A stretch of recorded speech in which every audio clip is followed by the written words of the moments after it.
ये कहानी पूरी तरह से काल्पनिक है। इसका किसी भी व्यक्ति, स्थान या घटना से कोई संबंध नहीं है।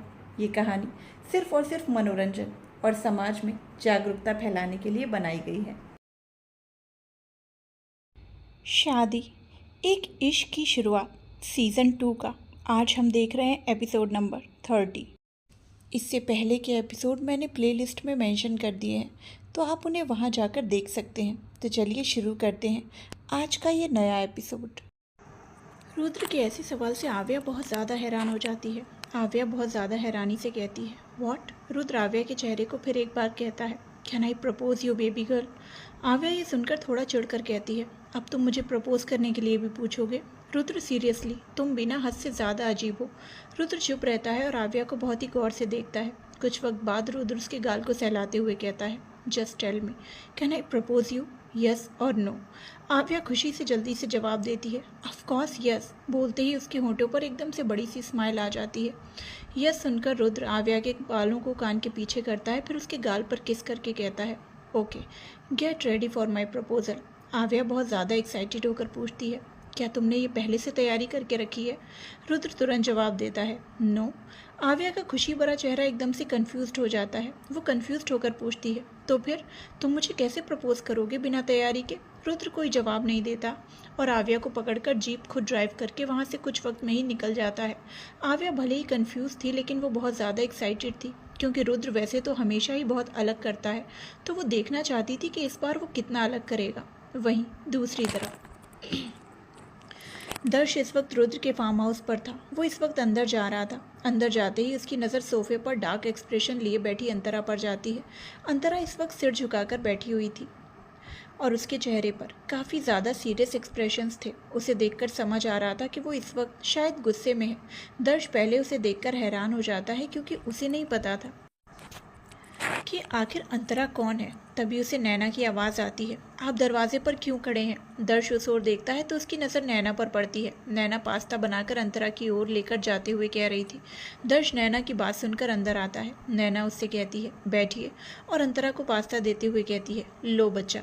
जिस दिन रुद्र और अभियान लौटे थे, उसी दिन वो दोनों अंतरा को भी साथ लेकर आ गए थे। उस वक्त जब रुद्र ने अंतरा से नैना को मिलाया था, तो नैना की तो खुशी का ठिकाना ही नहीं रहा। उसके पैर ज़मीन पर टिक ही नहीं रहे थे। इतनी ज़्यादा खुशी शायद ही उसे कभी नसीब हुई हो। जिस बच्चे को उसने मरा हुआ समझा था, वो जिंदा उसके सामने लौट आए, तो उससे ज़्यादा चमत्कार और खुशी की बात क्या ही हो सकती है। अंतरा तो पहले से नैना को जानती थी, इसीलिए वो आते ही नैना के गले लग जाती है। नैना ने भी रोते हुए अंतरा को अपने सीने में छुपा लिया था। भले ही वो खुश थी, लेकिन खुशी के आंसू उसकी आंखों से अपने आप ही बह गए। नैना रुद्र से गुस्सा भी हुई, क्योंकि उसने अंतरा के बारे में पहले तो यही कहा था कि वो नहीं रही। वैसे उसने डायरेक्टली नहीं कहा था, पर ऐसा जाहिर ज़रूर किया था, जिस वजह से नैना बहुत ज़्यादा उदास थी और काफ़ी ज़्यादा दुख में भी थी। अंतरा नैना के हाथ से पास्ता ले लेती है और नैना को थैंक्स मॉम बोलकर खाने लगती है। नैना अंतरा के पास बैठकर दर्श को देखते हुए कहती है, यहाँ कैसे आना हुआ? दर्श घर को देखते हुए कहता है, वो मैं रुद्र से मिलने आया था, मुझे उससे कुछ काम है।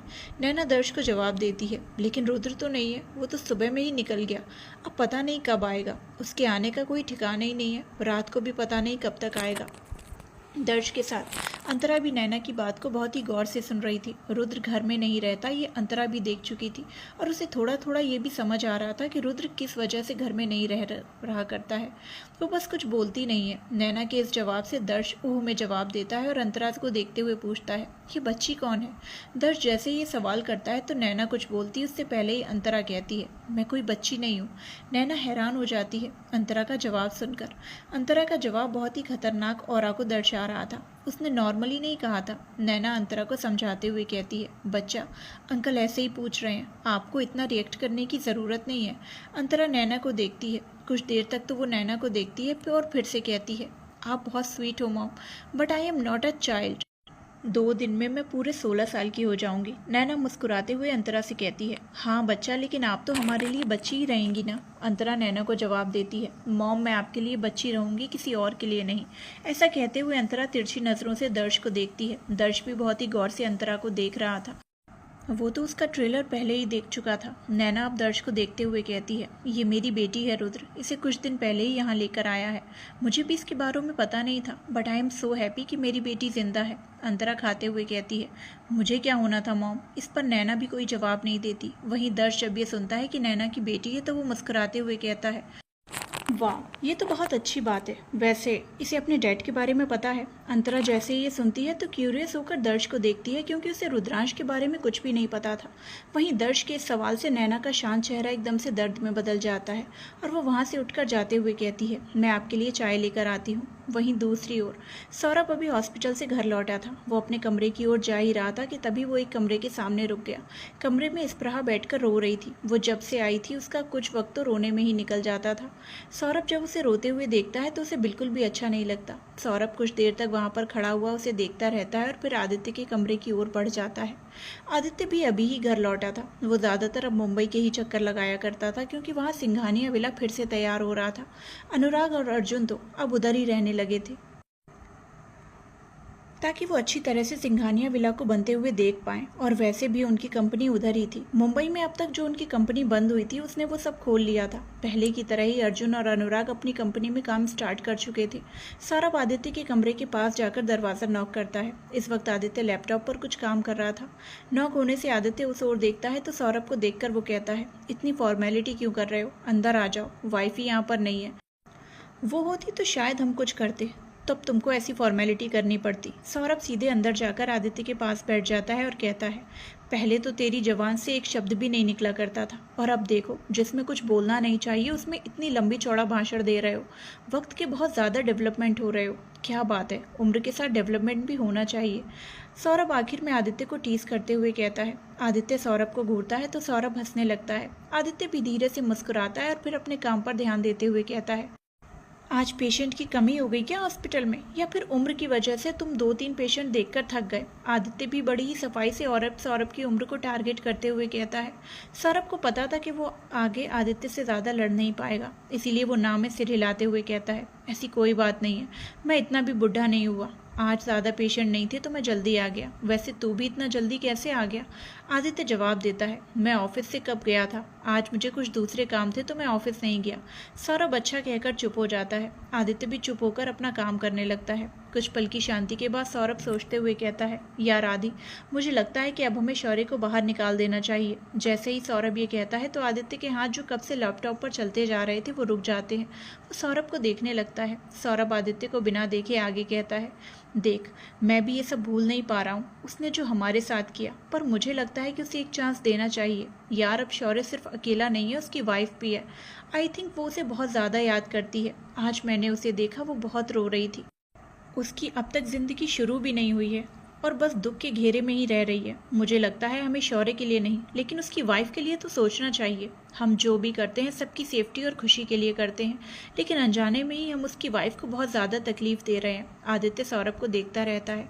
सौरभ जैसा दोस्त उसे मिला, ये उसकी सबसे बड़ी खुशनसीबी है, क्योंकि सौरभ इतना अच्छा था कि वो हमेशा से ही दूसरों की खुशी के बारे में ही सोचता था। आदित्य अब उससे नज़रें हटाकर कहता है, तू कहता है तो हमें उसे एक मौका देना चाहिए। मैं आज ही उसे निकलवा लेता हूँ। इतना कहते ही आदित्य किसी को कॉल करता है और उसे इंस्ट्रक्शंस देकर फ़ोन रख देता है। सौरभ ये देखकर मुस्कुराता है। आदित्य ने कभी भी उसकी बात नहीं टाली थी। सौरभ को भी अपनी और आदित्य की दोस्ती खुशनसीबी लगती थी। वो काफ़ी ज़्यादा इसकी रिस्पेक्ट करता है। भले ही उसे आदित्य से दोस्ती करने के लिए बहुत पापड़ बेलने पड़े थे, पर अब दोनों एकदम सच्चे दोस्त थे। ऐसे दोस्त बहुत ही नसीब से मिला करते हैं जो इतने सच्चे और अच्छे हों। नीचे अप्रीता इस वक्त गार्डन में बैठी हुई थी। उसके चेहरे पर मायूसी थी। तभी उसे अचानक किसी की आवाज़ सुनाई देती है जो खुशी से भरी हुई थी। अप्रीता उस आवाज़ की ओर देखती है तो उसकी नज़र दरवाजे से अभी अभी आई वीना पर पड़ती है, जो खुशी से रोनी के गले लगी हुई थी। वो गले लगे हुए उछल भी रही थी, क्योंकि वो बहुत दिन बाद रोनी से मिल रही थी। अप्रीता अब किसी लड़की को रोनी के गले लगे हुए देखती है तो उसके हाथों की मुट्ठी कस जाती है, क्योंकि उसे वीना के बारे में जानकारी नहीं थी। उसकी मुट्ठी कसकर बंधी थी, पर फिर जब उसे कुछ ख्याल आता है तो उसकी मुट्ठी अपने आप ही ढीली हो जाती है। वो काफ़ी दर्द से वहाँ से नज़रें हटाकर अपने आंसू बहाने लगती है और रोते हुए कहती है, आई एम सॉरी रो। रात के अंधेरे में चांद अपनी चांदनी को बिखेरे हुए था। पूरे समुद्र के पानी की बड़ी बड़ी लहरें उठती जा रही थीं। रुद्र और आव्या इस वक्त एक नाव पर समुद्र के बहुत अंदर थे। उनके साथ धीर मौजूद था। रुद्र ने कोई सजावट नहीं की थी जैसे सब लोग प्रपोज करने के वक्त करते हैं, और ना ही उसने उसके लिए कोई स्पेशल कोई गुलाब या कोई गिफ्ट लाया था। आव्या बस रुद्र को कंफ्यूज होकर देखे जा रही थी। बड़ी बड़ी लहरें नाव को ऐसे झटका दे रही थी कि जैसे वो नाव अभी पलट जाए और तीनों उसी में गिर जाएं। आव्या भी हिल रही थी, पर रुद्र एकदम डटकर खड़ा हुआ था। वैसे तो आव्या को थोड़ा थोड़ा डर भी लग रहा था, क्योंकि वहां पर सेफ्टी के लिए कुछ भी नहीं था। धीर भी काफ़ी ज़्यादा घबराया हुआ था, क्योंकि उसे पता था कि अगर इन लहरों ने थोड़ी सी भी अपनी ताकत लगाई तो वो तीनों ही वहां पर डूबकर मर जाएंगे, और धीर भरी जवानी में मरना नहीं चाहता था। वैसे तो वहां नाव चलाने के लिए नाव वाले को बोला गया था, लेकिन किसी की भी इतनी हिम्मत नहीं थी कि इतनी रात को समुद्र के बीच जाने की हिम्मत करे। सबने ही मना कर दिया। आव्या अब लहरों को देख रही थी। रुद्र एक कदम आगे बढ़ाकर आव्या के एक हाथ को पकड़ लेता है और उसकी आंखों में गहराई से देखने लगता है। आव्या भी रुद्र को देखने लगती है। वो नाव इतनी भी बड़ी नहीं थी, जिस वजह से दोनों ही इस वक्त किनारे पर खड़े थे। अचानक ही लहर बहुत ज़्यादा बढ़ जाती है और नाव डगमगा जाती है, जिस वजह से आव्या भी लड़खड़ा जाती है। लड़खड़ाते कदम की वजह से आव्या गिरने को होती है, पर उससे पहले ही रुद्र उसके हाथ को कसकर पकड़ लेता है। आव्या इस वक्त पीछे की ओर झुकी हुई थी। आव्या रुद्र के थामे हुए हाथ को देखती है और फिर पीछे खतरनाक दिखती लहरों को।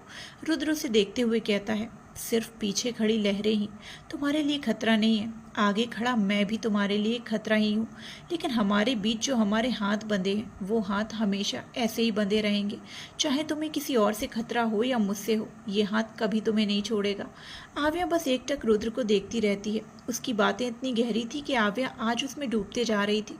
रुद्र आव्या की आंखों में ही देखे जा रहा था। वो एकदम से आव्या को अपनी ओर खींच लेता है, जिससे आव्या उसके सीने से लग जाती है। रुद्र आव्या की कमर को पकड़ लेता है और उसके गाल पर हाथ रखे उसकी आंखों में देखता है। आव्या भी उसकी आंखों में ही देखते जा रही थी। नाव का डगमगाना यूं ही अब तक जारी रहता है, पर उस डगमगाहट में रुद्र के साथ होने से आव्या बिल्कुल अच्छी तरह से खड़ी थी। रुद्र अपने एहसासों को जाहिर करते हुए कहता है, चांद की ऊंचाई से लेकर समुद्र की गहराई से ज़्यादा होगी, कभी शांत नीर की तरह, कभी इन खतरनाक लहरों के समान होगी, कभी बेइंतहा होगी, कभी बेरहम होगी। जैसी भी होगी, मेरी मोहब्बत सिर्फ तुम्हारे लिए होगी बेबी गर्ल। आव्या की नज़रें रुद्र की नज़रों से हटी नहीं रही थी। उसके चेहरे पर खुशियों का जैसे भंडार आ गया हो। आव्या के होठों पर मुस्कुराहट थी और आंखों में खुशियों से भरी नमी। रुद्र आव्या के सामने घुटनों के बल बैठता है और अपनी पॉकेट से एक बॉक्स निकालकर आव्या के सामने कर देता है। आव्या देखती है उस बॉक्स में एक रिंग थी। वो कोई नॉर्मल सी रिंग नहीं थी। उस पर उन दोनों की पहली मुलाकात का वर्णन था और साथ ही उसमें तारीख भी। वहाँ जैसे लड़का और लड़की को बनाया गया था, उसी तरीके से रुद्र और आव्या की भी मुलाकात हुई थी। उसमें जो बना हुआ था वो छोटा और बहुत ही खूबसूरत तरीके से बनाया गया था। आव्या और रुद्र की भी मुलाकात उसी तारीख को, जब आदित्य और काव्या की हुई थी, 8 अक्टूबर। रुद्र आव्या को देखते हुए कहता है, ये प्यार क्या है, ये इजहार क्या है, सब कुछ सिर्फ मैंने तुमसे ही जाना है। मुझे ना इसके बारे में पता था और ना ही अंदाज़ा था। तुम हो तो ये प्यार है, और ना हो तो ये एक अभिशाप है। रुद्र की बातों से आव्या साफ तरीके से समझ रही थी कि अगर वो नहीं रही तो रुद्र की क्या हालत हो सकती है। आव्या बस एकटक रुद्र के चेहरे को देख रही थी, जो ये सब बोलते हुए नॉर्मल और सीरियस था। रुद्र आव्या के हाथ को पकड़े हुए धीरे से सहलाता है। रुद्र उसके हाथ को देखता रहता है, फिर अपना सिर उठाकर आव्या की आंखों में देखते हुए कहता है, आई लव यू मिस आव्या सिंघानिया। आव्या की मुस्कुराहट बढ़ जाती है और उसका तो मन करता है कि वो खुशी से झूम उठे। रुद्र आव्या को रिंग पहनाकर उसके हाथ पर किस करता है, फिर उठकर खड़ा हो जाता है। आव्या इस वक्त खुशी से मुस्कुरा देती है। रुद्र आव्या की उंगलियों में अपनी उंगली फंसाकर कहता है, तुमने एंगेजमेंट में कहा था ना कि मैंने तुम्हें स्पेशल रिंग क्यों नहीं पहनाई। रीज़न बस यही है कि मैं तुम्हें पहले तुम्हारी पसंद देना चाहता था, फिर अपनी। आव्या मुस्कुराते हुए कहती है, तुम अब विलन जैसे नहीं दिख रहे, बल्कि परफेक्ट चार्मिंग हीरो लग रहे हो, जिसकी हर किसी को तलाश हो। बिना किसी सजावट के, बिना किसी फूल के इतना अच्छा प्रपोज किया मुझे। I am very happy. First time मैंने ऐसा प्रपोज करते हुए किसी को देखा है। Thank you mister Rudra Suryavanshi, and I love you so much. कहते ही आव्या रुद्र के गले लग जाती है। रुद्र आव्या के कान में धीरे से कहता है, can you dance with me. आव्या हैरान होकर रुद्र से अलग होती है। उसे तो ऐसा लगता है जैसे उसने कुछ गलत सुन लिया हो। वो थोड़ा ज़ोर से कहती है, व्हाट। रुद्र उसे देखकर फिर से कहता है, can you dance with me. आव्या हंसते हुए कहती है, सीरियसली। आव्या को अब भी विश्वास नहीं हो रहा था कि रुद्र उसे डांस के लिए पूछ रहा है। ये रुद्र अपना फ़ोन निकालकर म्यूज़िक प्ले करता है और पॉकेट में रखकर आव्या के हाथ को पकड़ लेता है और अपने एक हाथ से आव्या की कमर को पकड़कर अपने करीब खींच लेता है। आव्या और ज़्यादा हैरान हो जाती है। आज उसे रुद्र के अलग अलग रूप देखने को मिल रहे थे। गाना बज रहा था, दिल इबादत कर रहा है, धड़कने मेरी सुन, तुझको मैं कर लूँ हासिल, लगी है यही धुन। दोनों अब समुद्र के बीच नाव में डांस कर रहे थे, जो अनएक्सपेक्टेड था। धीर अपनी नाव चलाने में बिजी था। आव्या का तो डर खत्म हो चुका था, लेकिन धीर का डर अभी वहीं का वहीं रहा। उसे अब भी बहुत ज़्यादा डर लग रहा था, क्योंकि लहरें अभी उसी तरह से खतरनाक रूप ले रही थी। अगली सुबह नाव समुद्र के तट पर इस वक्त मौजूद थी। नाव पर रुद्र और आव्या एक दूसरे की बाहों में लिपटे हुए सो रहे थे। पूरी रात दोनों ही डांस कर रहे थे और अपना प्रपोजल सेलिब्रेट कर रहे थे। धूप दोनों के चेहरे पर इस वक्त पड़ रही थी। दोनों की आंखें बंद थी, पर धूप के पड़ते ही रुद्र की आंखें खुल जाती हैं। रुद्र आंखें खुलते ही अपनी बाहों में सोई हुई आव्या को देखता है, जो बहुत ही सुकून से सो रही थी। उसका चेहरा अब भी खिला हुआ था। रुद्र धीरे से उसके चेहरे को सहलाता है और बालों को कान के पीछे करते हुए उसके माथे पर किस कर लेता है। धूप की वजह से आव्या कसमसाते हुए बड़बड़ाती है। आव्या क्या बड़बड़ा रही थी, ये तो रुद्र को भी समझ नहीं आ रहा था, पर आव्या बड़बड़ाते हुए बहुत ही क्यूट लग रही थी। रुद्र कुछ वक्त तक आव्या को यूं ही देखता रहता है, फिर उसे गोद में उठाकर खड़ा होता है। वो जैसे ही नाव से बाहर कदम रखने वाला होता है, तभी उसकी नज़र धीर पर जाती है, जो अजीब ढंग से लेटा हुआ था। कल रात रुद्र और आव्या एंजॉय कर रहे थे और धीर को बहुत ज़्यादा नींद आ रही थी, पर वो सो नहीं सकता था। इस वक्त वो पानी में डूबा हुआ था और उसके पैर नाव पर थे। ऐसा लग रहा था जैसे वो सोते हुए ही नाव से गिर गया हो, पर इसके बावजूद उसकी नींद अभी तक टूटी नहीं थी। वो गहरी नींद में सो रहा था। उसका पूरा चेहरा पानी में डूबा हुआ था। रुद्र उसे इस तरह देखकर अजीब तरह से घूरता है। रुद्र अब उससे नज़रें हटाकर आव्या को लेकर आगे बढ़ जाता है। कुछ दूरी पर ही उनकी जीप रहती है। रुद्र आव्या को सीट पर बिठाता है और फिर से धीर के पास चला जाता है। रुद्र धीर के पास पहुंचता है तो देखता है कि धीर की ओर एक केकड़ा बढ़ते ही तेजी से चलकर आ रहा था। वो केकड़ा कुछ पल में ही धीर की गर्दन के पास आ जाता है और उसे काटने ही वाला होता है कि तभी रुद्र अपना हाथ धीर की गर्दन पर रख लेता है, जिससे वो केकड़ा रुद्र के हाथ पर काट लेता है। रुद्र बहुत तेजी से उसे झटकता है, जिससे वो दूर जाकर गिरता है। रुद्र के हाथों में इस वक्त खून निकल रहा था। रुद्र अब धीर को देखता है, जो अभी भी आराम से गहरी नींद में सो रहा था, पूरी दुनियादारी और अपनी हालत को भुलाकर। रुद्र अपनी गन निकालता है और धीर के कुछ दूरी पर शूट करता है, जिसकी आवाज़ से धीर हड़बड़ाकर उठ बैठता है। वो उठते ही रुद्र के डरावने चेहरे को देखता है, जो इस वक्त उसे ही बुरी तरह से घूर रहा था। धीर उठकर खड़ा हो जाता है और रुद्र की ओर बढ़ते हुए कहता है, बॉस सुबह हो गई, मुझे पता ही नहीं चला, इसीलिए मैं उठ नहीं पाया। वो मैं ज़्यादा सोता नहीं हूँ, लेकिन रुद्र अपनी बात बीच में ही काटते हुए कहता है, बकवास बंद करो अपनी। मैंने तुम्हें कल पूरी रात जगने को कहा था, सोने के लिए नहीं कहा था। धीर बुरा सा मुंह बनाता है और रुद्र से कहता है, बॉस मेरी भी आंखें हैं तो मुझे नींद आ गई। इतना कहते हुए उसकी नज़र अचानक ही रुद्र के हाथ पर पड़ती है, जहाँ से खून बह रहा था। वो जल्दी से आगे बढ़कर घबराते हुए कहता है, बॉस ये क्या हुआ? रुद्र अपने हाथ को पीछे करते हुए कहता है, कुछ नहीं, तुम अभी यहाँ से जाओ, आज तुम्हारी छुट्टी है। धीर तो हैरान हो जाता है कि रुद्र उसे छुट्टी दे रहा था। धीर अपनी पॉकेट से रुमाल निकालकर पहले तो रुद्र के हाथ पर बांधता है और फिर कहता है, ठीक है बॉस। वो इतना कहकर वहाँ से चला जाता है। रुद्र भी अब आव्या की ओर बढ़ जाता है। वो आव्या को देखता है, जो अभी सो रही थी। वो जीप में बैठता है और स्टार्ट करता है। वहीं दूसरी ओर वॉशरूम में कपड़े फर्श पर बिखरे पड़े थे और अव्यान प्रज्ञा बाथटब के अंदर थे। दोनों सुबह सुबह रोमांटिक मोमेंट में खो चुके थे और थककर इस वक्त बाथटब में ही लेटे हुए थे। प्रज्ञा अव्यान के ऊपर सीने पर सिर रखे लेटी थी। प्रज्ञा अव्यान के सीने पर हाथ रखे थकी हुई आवाज़ में कहती है, आप बहुत बुरे हैं, कहीं भी शुरू हो जाते हैं और मुझे बुरी तरह से थका देते हैं। अव्यान प्रज्ञा के हाथ को पकड़कर चूम लेता है और कहता है, मैं क्या करूं, तुम ही मुझे मजबूर करती हो और फिर बहुत जल्दी थक जाती हो। प्रज्ञा अव्यान को घूरते हुए कहती है, जल्दी? 4 घंटे जल्दी होते हैं, ऊपर से आप इतने ज़्यादा रूड हो जाते हैं। अव्यान प्रज्ञा के गाल पर किस करते हुए कहता है, मुझे तो 4 दिन भी कम ही लगेंगे, जब मैं तुम्हें प्यार करने में खोया रहूं। प्रज्ञा अव्यान के सीने पर मारती है और मुंह बनाकर कहती है, आप बहुत गंदे हैं। अव्यान प्रज्ञा के गाल को खींचते हुए कहता है, गंदे गंदे काम करेंगे तभी तो प्यारे प्यारे बच्चे होंगे। प्रज्ञा हैरानी से अव्यान को देखती है और फिर उसके सीने पर मार कर कहती है, छी, आप सच्ची में बहुत गंदे हैं।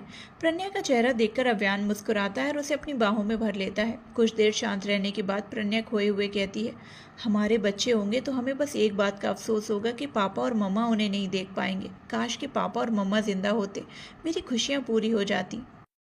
अव्यान धीरे से प्रज्ञा के माथे पर किस करता है और उसे चुपचाप से टाइटली पकड़ लेता है। प्रज्ञा भी अपने पापा मम्मा को याद करते हुए अव्यान की बाहों में समा जाती है, ताकि उसके आंसू ना बह जाएं, क्योंकि उसे पता था कि अव्यान उसके आंसुओं को बिल्कुल भी देख नहीं पाएगा। जेल।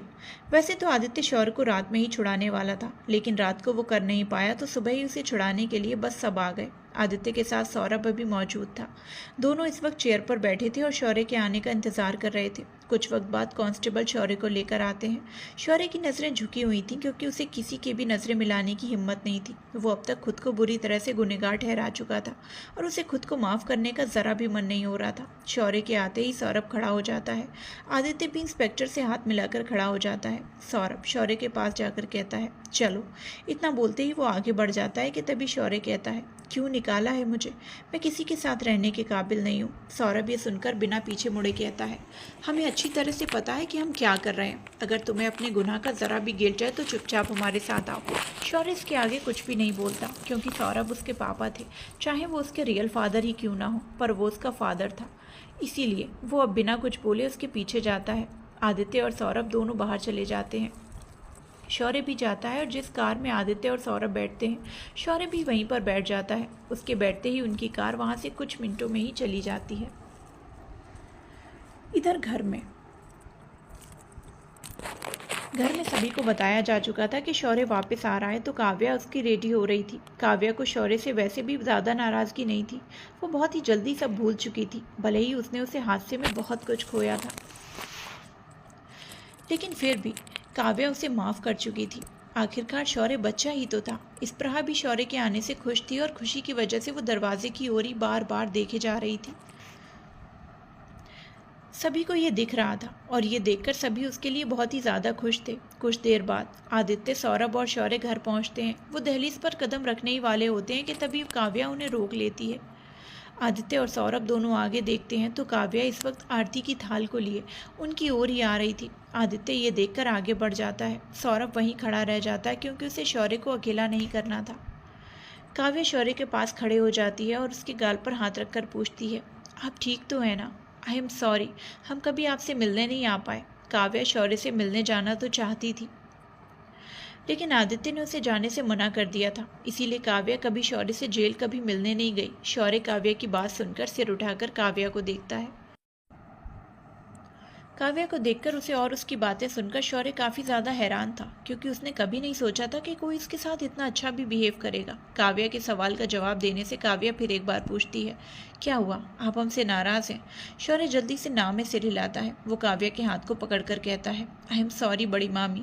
काव्या मुस्कुराते हुए कहती है, सब भूल जाइए शौर्य, अब हम नई शुरुआत करेंगे। शौर्य अब कुछ नहीं बोलता, वो चुप रह जाता है। इधर इस्प्रहा बस एकटक शौर्य को ही देखे जा रही थी। काव्या अब शौर्य की आरती उतारती है और उसके माथे पर सिंदूर का तिलक लगाती है। उसके आने की खुशी में काव्या ने बहुत सारे भोजन की तैयारी भी की थी। सभी लोग हॉल में ही खड़े थे। शौर्य के स्वागत के लिए काव्या शौर्य को अब अंदर बुलाती है तो सबसे पहले विशाखा शौर्य को गले लगा लेती हैं। उसके बाद शौर्य सबसे मिलता है, तभी उससे अच्छे से व्यवहार करते हैं। कोई भी उसे दुश्मन की तरह नहीं देखता। शौर्य भी काफ़ी अच्छे से सभी से मिलता है। वो बड़ों के पैर छूता है और छोटों के गले लगता है। इस घर में उसकी बॉन्डिंग स्पेशली बहुत ज़्यादा खास तो किसी से नहीं थी। उसकी दोस्ती किसी से इतनी ज़्यादा खास नहीं हुई थी, पर अब जब सब मिल रहे थे तो सभी बहुत अच्छे से मिल रहे थे। सभी के होठों पर मुस्कुराहट थी। स्वर्णा शौर्य को गले लगाते हुए कहती है, बड़े भाई आप तो इतने बड़े हैं और भाभी को देखिए वो कितनी छोटी है। आप कहाँ से लेकर आई तुम्हारी प्यारी भाभी को?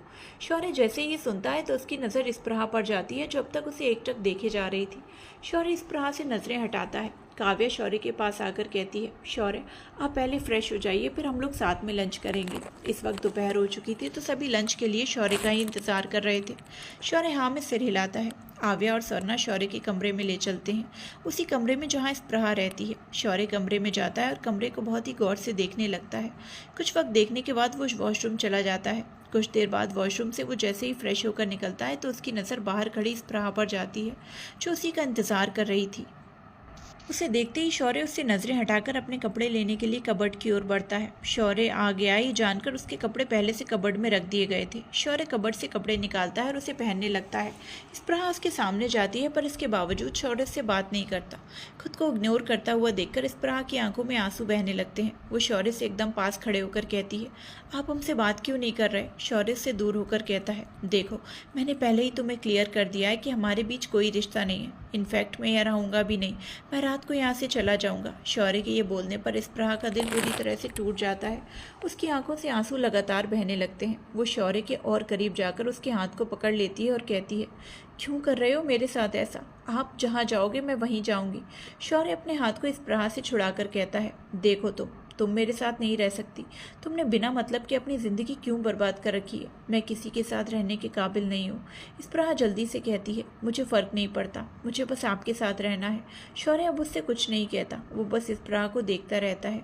उसकी आंखों में बस आंसू बह जा रहे थे। वो शौर्य के साथ रहना चाहती थी, लेकिन शौर्य हर हालत में स्प्रहा को अपनी ज़िंदगी में नहीं लाना चाहता था। भले ही वो उसके लिए पहले पागल था, अब भी है, लेकिन वो समझ चुका था कि किसी को ज़बरदस्ती रखकर कोई प्यार नहीं होता। वो सुधर चुका था। स्प्रहा या शौर्य अब कुछ भी बात कर पाते उससे पहले ही प्रीत दरवाजे को खटखटाते हुए कहती है, शौर्य, स्प्रहा जल्दी से बाहर आ जाइए, सभी आपका खाने पर इंतज़ार कर रहे हैं। शौर्य हाँ बोलता है और एक नज़र स्प्रहा को देखकर वहाँ से जाने लगता है। उसे स्प्रहा की आंखों में आंसू देखना बिल्कुल भी बर्दाश्त नहीं हो पा रहा था, लेकिन इसके बावजूद उसे ये करना पड़ रहा था। शौर्य जल्दी से उस कमरे से बस निकलना चाहता था और वो वैसा ही करता है। वो जल्दी से कमरे से निकल जाता है। स्प्रहा रोते हुए उसे बस देखने लगती है। उसकी आंखों से बस आंसू बह रहे थे, उसके मुंह से रोने की कोई आवाज़ नहीं आ रही थी। इसीलिए प्रीत ये नहीं सुन पाई थी और ना ही समझ पाई कि स्प्रहा रो रही है। शौर्य के जाने के बाद स्प्रहा भी खुद को नॉर्मल करती है और वो भी बाहर निकल जाती है। सभी अब डाइनिंग टेबल पर लंच के लिए बैठे थे। आज कोई भी ऑफिस नहीं गया था। काव्या ने सबको मना करके रखा हुआ था, सभी लंच कर रहे थे। तभी अनुराग कहता है, शादी तो हो ही रही है, क्यों ना हम लोग फिर से शौर्य और स्प्रहा की भी शादी करवा दें, क्योंकि हमने उनकी शादी नहीं देखी और वैसे भी वो शादी तो शौर्य ने ज़बरदस्ती से की थी ना। ये सुनते ही स्प्रहा शौर्य को देखने लगती है, जो अब खाने में बिजी था। ऐसा लग रहा था जैसे वो किसी की बातों को नहीं सुन रहा हो। अनुराग के ये कहने पर प्रीत कहती है, सीरियसली शौर्य ने स्प्रहा से ज़बरदस्ती शादी की? मतलब ये तो थोड़ा गुंडा टाइप हो गया। हमारे घर में गुंडा राज भी मौजूद है।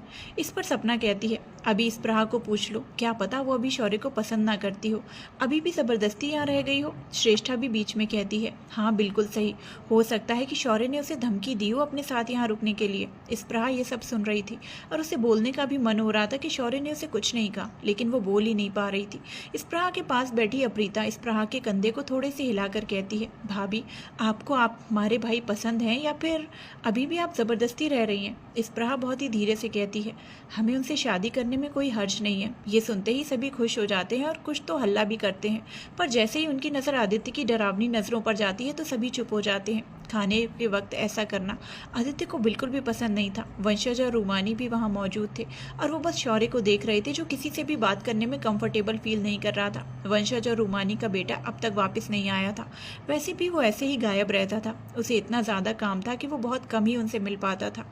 काव्या आप कहती है, तो फिर फिक्स हो गया, परी और अनु की शादी के साथ अब शौर्य की भी शादी होगी। और मिस्टर हस्बैंड, आप ये बिल्कुल नहीं बोलेंगे कि आपका उतना बजट नहीं है। अगर बजट नहीं है तो मैं खुद पैसे दूंगी, क्योंकि मैं भी कोई गरीब नहीं हूँ। मेरी भी एक कंपनी है जिसे मैंने कुछ हफ्ते पहले स्टार्ट कर दिया है। प्रज्ञा जब ये सुनती है कि सभी की शादी करवाई जा रही है तो उसका मुँह फिर से बिगड़ जाता है। वो अव्यान को देखते हुए बुरा सा मुँह बनाती है, क्योंकि उसने बहुत बार उससे यही कहा था कि अव्यान ने उससे शादी नहीं कर पाएगा, क्योंकि उनके बजट में बिल्कुल नहीं है। प्रज्ञा भी बहुत अच्छे से समझ चुकी थी कि अव्यान बस यही चाहता है कि दोनों की शादी ना हो। वो बस बहाने बनाता रहता है, लेकिन उसे ये समझ नहीं आ रहा कि वो ऐसा क्यों कर रहा है। क्या उसे फिर से शादी नहीं करनी? प्रज्ञा के बिगड़े हुए चेहरे को सभी देख रहे थे। उन्हें भी समझ आ रहा था कि प्रज्ञा को इससे बहुत ही ज़्यादा बुरा लग रहा है। वो भी तो चाहती थी कि वो सबके सामने शादी करे, पर आदित्य और अव्यान है कि उसके रास्ते में बिल्कुल दीवार की तरह खड़े थे। प्रज्ञा की हालत को देखकर प्रीत हंसते हुए कहती है, प्रज्ञा, मुझे लगता है तुमने आदित्य और अव्यान के साथ कुछ गलत किया है, इसीलिए वो दोनों तुमसे बदला ले रहे हैं। प्रज्ञा मुंह बिगाड़ कर कहती है, बुआ, आप मुझ पर हंस रही हैं। प्रज्ञा के ऐसे सवाल से प्रीत और ज़्यादा हंसने लगती है, क्योंकि उसे प्रज्ञा इस वक्त बहुत ज़्यादा फनी लग रही थी। श्रेष्ठा भी प्रज्ञा पर हंसते हुए कहती है, मुझे भी यही लगता है। प्रज्ञा, ठीक से याद करो, कहीं कुछ किया तो नहीं तुमने इन दोनों के साथ? प्रज्ञा मुंह बनाकर ना में सिर हिलाती है। आदित्य और अव्यान इस वक्त चुप थे। अव्यान प्रज्ञा के सामने ही बैठा था और वह प्रज्ञा को ही देख रहा था, उसके हर बिगड़ते मूड को, उसके हर एक हरकतों को, जो उसे बहुत ही ज़्यादा क्यूट बना रही थी। अव्यान प्रज्ञा की ओर थोड़ा सा झुकता है और उसके कान में कहता है, ऐसे क्यूट मुंह बनाकर तुम मेरे सोए हुए अरमान को जगा रही हो। ये सुनकर प्रज्ञा अव्यान को हैरानी से देखती है। रात का वक्त था। सभी इस वक्त टेरेस पर मौजूद थे, बड़े एक तरफ तो छोटे एक तरफ। भाई बहन सारे बातें करने में बिजी थे। आव्या साइड में इस वक्त खड़ी हुई रुद्र से बात कर रही थी। उससे बात करने के बाद वो जाकर अप्रीता के पास बैठ जाती है। उसके पास बैठते ही अप्रीता उससे दूर होने के मकसद से उठती है, लेकिन तभी आव्या उसका हाथ पकड़ लेती है। आव्या के पकड़ने से अप्रीता उसे घूरते हुए कहती है, मेरा हाथ छोड़िए। आव्या उसे देखते हुए कहती है, तुम्हारी प्रॉब्लम क्या है? मैंने ऐसा तुम्हारा क्या बिगाड़ा है जो हर वक्त तुम मुझसे उखड़ी रहती हो? अप्रीता यह सब सुनकर सबको देखती है, तभी उन दोनों को ही देख रहे होते हैं। किसी को भी इस बारे में पता नहीं था कि अप्रीता और आव्या के बीच कुछ भी सही नहीं है। अप्रीता आव्या को देखते हुए कहती है, आपको ऐसा क्यों लगता है? मुझे तो आपसे कोई प्रॉब्लम नहीं है। आव्या उससे डटकर जवाब देती है, अगर तुम्हें मुझसे प्रॉब्लम नहीं है तो तुम मुझसे भागती क्यों हो? हमेशा मुझसे दूर क्यों जाती हो? आव्या के ऐसे सवाल से अप्रीता चुप रहती है, क्योंकि वो किसी को भी जाहिर नहीं करना चाहती थी कि वो ऐसा बिहेव क्यों करती है। अप्रीता सभी को देखती है और फिर वहीं पर बैठ जाती है। बैठते ही वो आव्या के हाथ को देखते हुए कहती है, अब छोड़िए मेरा हाथ। आव्या अब चुपचाप उसका हाथ छोड़ देती है। स्वर्णा उन दोनों को इस तरह बहस करते हुए देखकर कहती है, क्या आदि, आप दोनों इतने बड़े होकर भी झगड़ रहे हो? अप्रीता स्वर्णा को थोड़ा सा सख्ती से कहती है, अर्ना तुम्हारी आंखें तो सही है ना, हम लोग कोई झगड़ नहीं रहे। आव्या स्वर्णा को इस तरह जब अप्रीता कहती है तो आव्या बीच में ही कहती है, तो उसके लिए तुम्हें इतना ज़्यादा चिढ़कर बोलने की क्या ज़रूरत है? धीरे से भी तो बोल सकती हो ना। अप्रीता जल्दी से कहती है, आपको क्या प्रॉब्लम हो रही है? मैं तो उसे कह रही हूँ ना। धीरे धीरे दोनों के बीच बहस बढ़ने लगी थी। ये सब नोटिस कर रहे थे। आव्या कहती है, क्योंकि वो सबसे छोटी है और तुम्हें उसे अच्छे से पेश आना चाहिए, उसे इस सब के बारे में ज़्यादा पता नहीं है। अप्रीता थोड़े से तंज कसते हुए कहती है, इतनी भी छोटी नहीं है कि उसे ये सब समझ ना आए। देखो अप्रीता, मुझे समझ नहीं आता कि आखिर तुम्हें किस बात की इतनी ज़्यादा चिढ़ होती है। अरे बता दो ना कि क्या बात है, तुम मुझसे इतना चिढ़ती क्यों हो? आव्या बहुत ही ज़्यादा इरिटेट होकर कहती है, क्योंकि वो काफ़ी वक्त से देख रही थी कि अप्रीता उससे बिल्कुल भी अच्छे से बिहेव नहीं करती और वो इसका रीज़न जानना चाहती थी। अप्रीता भी एकदम से गुस्से में आ जाती है और कहती है, आपको प्रॉब्लम जाननी है ना, तो सुनिए, आप है मेरी प्रॉब्लम। जब भी देखो हर कोई आव्या आव्या आव्या बस यही नाम लेकर जपता रहता है। और जब मैं यहाँ आई दिन तो आपने मेरे डैडी को भी छीन लिया, वो भी आजकल बस तो आपका ही नाम लेते रहते हैं। क्या इस घर में सिर्फ आप ही हैं जिसे लोग प्यार कर सकते हैं? हम उनके कोई बच्चे नहीं हैं। अप्रीता के ऐसे जवाब से सभी हैरान हो जाते हैं। आखिर अप्रीता ऐसा कैसे सोच सकती है कि आव्या के सिवाय कोई किसी से प्यार नहीं करता? आव्या तो सबसे ज़्यादा झटके में थी। उसने तो कभी नहीं सोचा था कि अप्रीता इस बात से चिढ़ती है कि हर कोई उस पर ज़्यादा ध्यान देता है। आप पूरे परिवार की इंटेंशन ले लो, मुझे फ़र्क नहीं पड़ता, लेकिन आपने जो मेरे डैडा को भी नहीं छोड़ा, डैडा की इंटेंशन खुद पर लेने की कोशिश की। हर वक्त बस आप उनसे चिपकी रहती हो। वो भी आपकी ही बातें करते हैं। जितना मुझसे पहले प्यार करते थे वो भी नहीं करते। सारा प्यार तो आप पर ही लुटा रहे हैं। ध्रुवंश एकदम से कहता है, ये तुम कैसी बातें कर रही हो? ऐसा कुछ भी नहीं है। सब तुमसे भी प्यार करते हैं और हम सबसे करते हैं, सिर्फ ट्यूलिप की बात नहीं है। अप्रीता अब ध्रुवंश पर भड़कते हुए कहती है, आप तो चुप ही रहिए। आप तो सबसे ज़्यादा इनसे प्यार करते हैं। आपको तो इनके सिवाय कुछ दिखता ही नहीं। आपकी सिर्फ एक बहन नहीं है, हम भी हैं। पर आपने कभी हम पर ध्यान दिया? नहीं ना, तो आप एकदम चुप ही रहिए। प्रज्ञा इस बीच कहती है, अप्रीता आप गलत समझ रही हो, ऐसा कुछ भी नहीं है। सिर्फ आव्या को प्यार नहीं दिया गया, बड़े कभी किसी पर भेदभाव नहीं करते। हम सब उनके बच्चे हैं और वो सब हमसे प्यार करते हैं, सभी से एक समान करते हैं। अप्रीता धीरे से कहती है, पर लगता तो नहीं है। हर वक्त तो सब आव्या के नाम को जपते रहते हैं। आरुष भी बीच में बोल देता है, तुम आव्या दी के बारे में ऐसा सोचती हो? अप्रीता इस बार कुछ भी नहीं बोलती। इस वक्त वहाँ अव्यान मौजूद नहीं था, क्योंकि वैसे भी उसे ज़्यादा किसी के साथ रहने का इतना मन नहीं करता था। वो इस वक्त कमरे में था। अगर वो होता तो शायद ही अप्रीता अपना मुंह खोलती।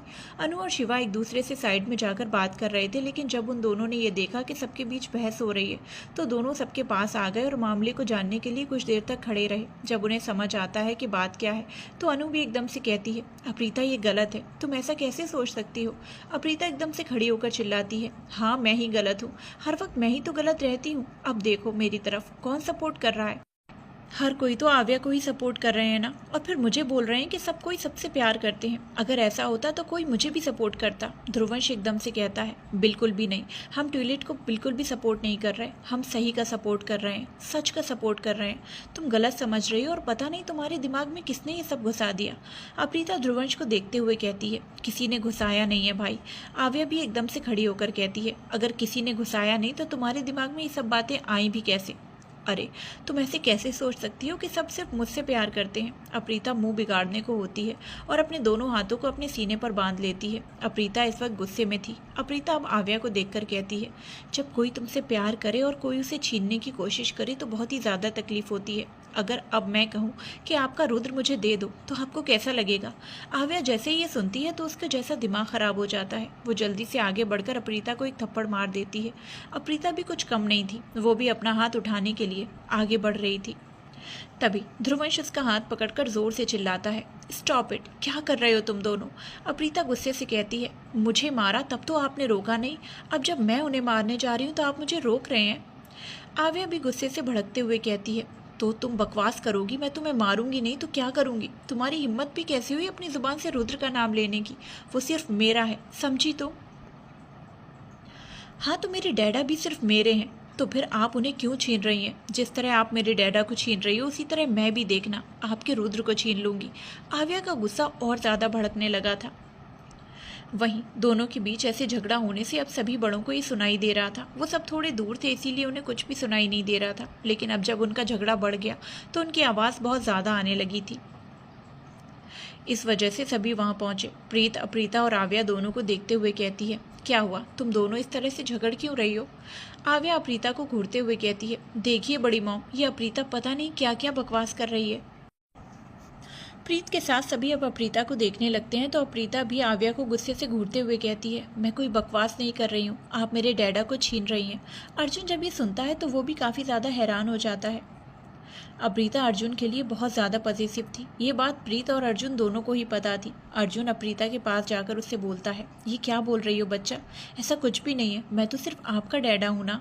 अर्जुन के करीब जाने से अप्रीता अचानक ही रोने लगती है। वो रोते हुए अर्जुन के गले लग जाती है और कहती है, डैडा ये आपको मुझसे छीन रही है, सब बस इसी से प्यार करते हैं, मुझसे कोई नहीं करता, आप करते थे पर अब आप भी नहीं करते। अर्जुन अप्रीता को पकड़कर बड़े ही प्यार से कहता है, नहीं बच्चा ऐसा कुछ भी नहीं है, मैं आपसे सबसे ज़्यादा प्यार करता हूँ। अप्रीता बहुत ज़ोर ज़ोर से रोने लगती है।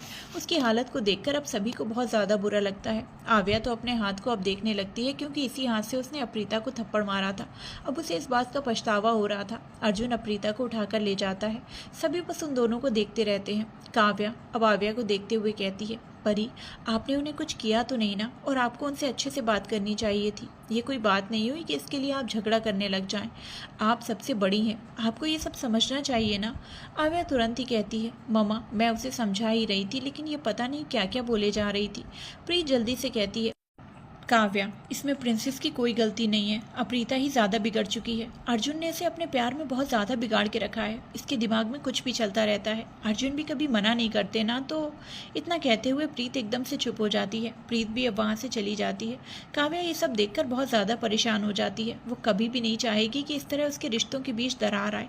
उसके दिमाग में तो यही चलने लगता है कि अगर आव्या ने अप्रीता के साथ कुछ भी किया तो अर्जुन और प्रीत का गुस्सा होना जायज़ हो सकता है। काव्या को इतना परेशान देखकर आव्या भी उसकी हालत को समझ रही थी, इसीलिए वो काव्या के पास जाकर कहती है, आई एम सॉरी मम्मा, शायद मैंने ज़्यादा रिएक्ट किया, पर आप चिंता मत कीजिए, मैं अप्रीता को सॉरी बोलूँगी। बड़े डैडा और बड़ी मम्मा से भी मैं कभी भी हमारे रिश्ते के बीच दरार नहीं आने दूंगी। काव्या आव्या को देखती है और उसे देखते हुए अपने सीने से लगा लेती है। काव्या आव्या की पीठ पर हाथ रखकर कहती है, एक बार रिश्ते को बिखरते हुए मैं देख चुकी हूँ, फिर से ये मुझसे बर्दाश्त नहीं होगा। इतना कहते हुए काव्या आव्या से दूर होती है। काव्या आव्या के गाल पर हाथ रखकर कहती है, हमें आप पर विश्वास है, आप कभी कुछ गलत नहीं होने देंगी। आव्या काव्या की आंखों में देखती रहती है। सुबह सभी डाइनिंग टेबल पर बैठे नाश्ता करने में बिजी थे। आव्या देख सकती थी कि अप्रीता आज बहुत ही ज़्यादा चुप थी। वो सिर झुकाए बस नाश्ता कर रही थी। अर्जुन और प्रीत भी आज वैसे ही चुप थे। वैसे तो सभी को समझ आ रहा था, लेकिन किसी को ये पता नहीं था कि अर्जुन और प्रीत ने कल की बातों को किस तरह से लिया है। हो सकता है वो निगेटिव हो, या ये भी हो सकता है कि वो पॉजिटिव हो। अगर उन दोनों ने निगेटिव लिया होगा तो उनके बीच रिश्ते में दरार आनी शुरू हो जाएगी। काफ़ी वक्त की शांति के बाद अप्रीता नाश्ता करके अपनी चेयर से उठती है। तभी प्रीत ने उससे कहती है, तुमने सारी पैकिंग कर ली ना, हमें आज ही निकलना है।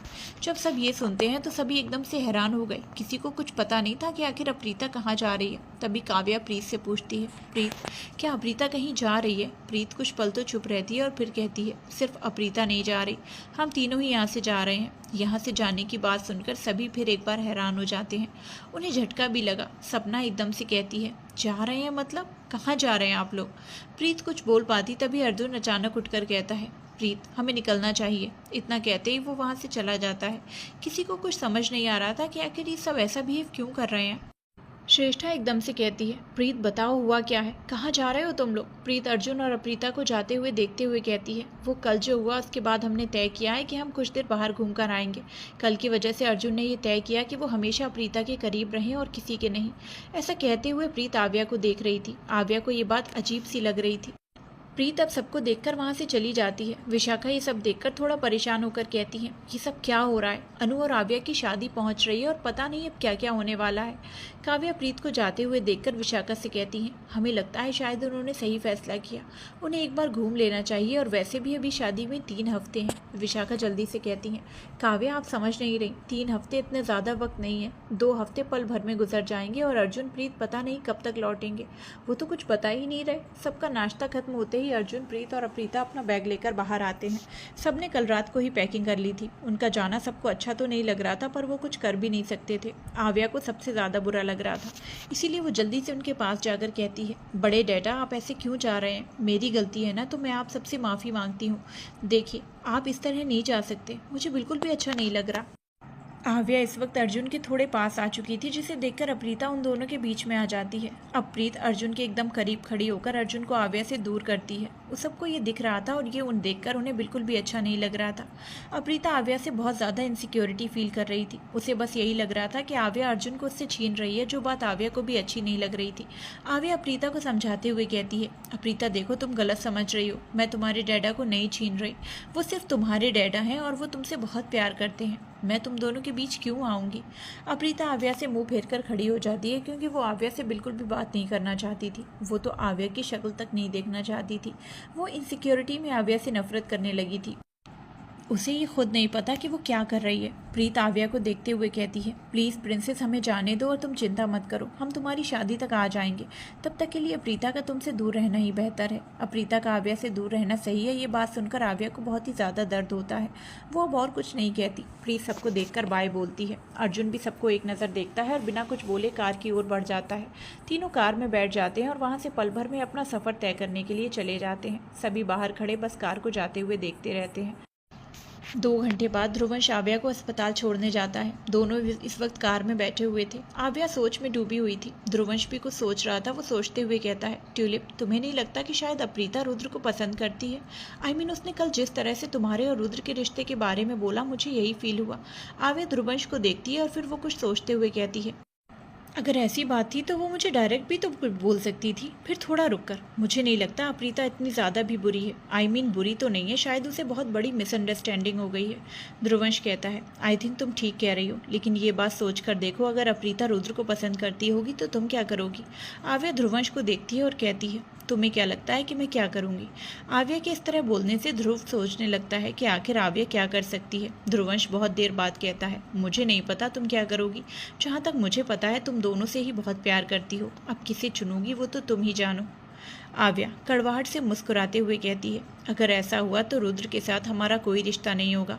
मैं अपनी खुशी के लिए कभी भी अप्रीता को चोट नहीं पहुंचा सकती। अगर उसे हमारे करीब आने से दर्द होता है तो मैं उसे दर्द में नहीं रहने दूंगी।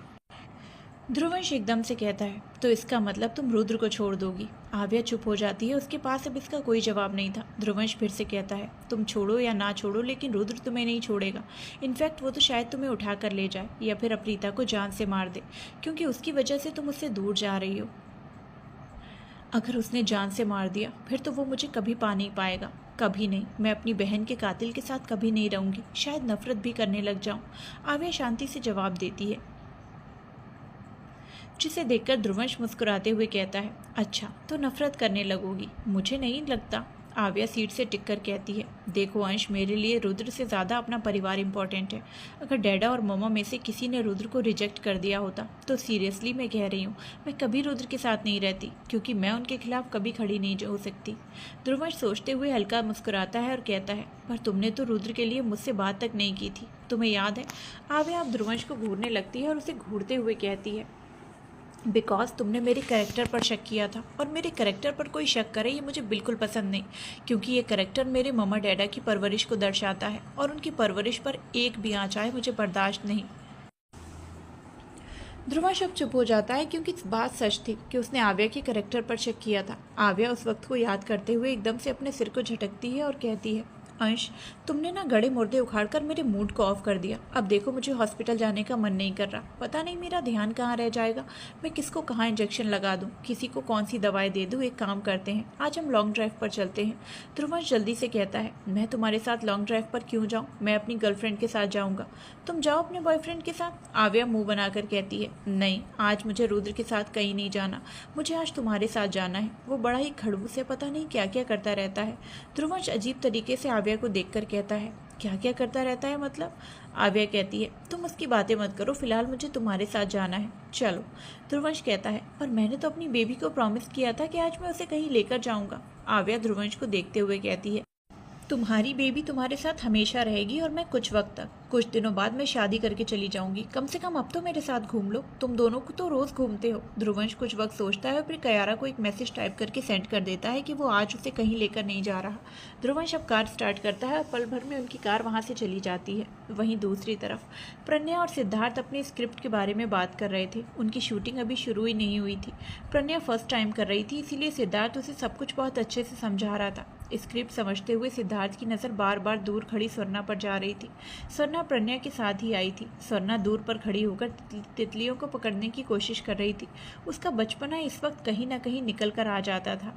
प्रज्ञा सिद्धार्थ की तारीफ करते हुए कहती है, वाह सिद्धार्थ, इतने कम वक्त में तुमने मुझे सब कुछ सिखा दिया। बस एक बार मैं कैमरे के सामने ये सब कर पाऊँ। काफ़ी ज़्यादा नर्वसनेस भी हो रही है।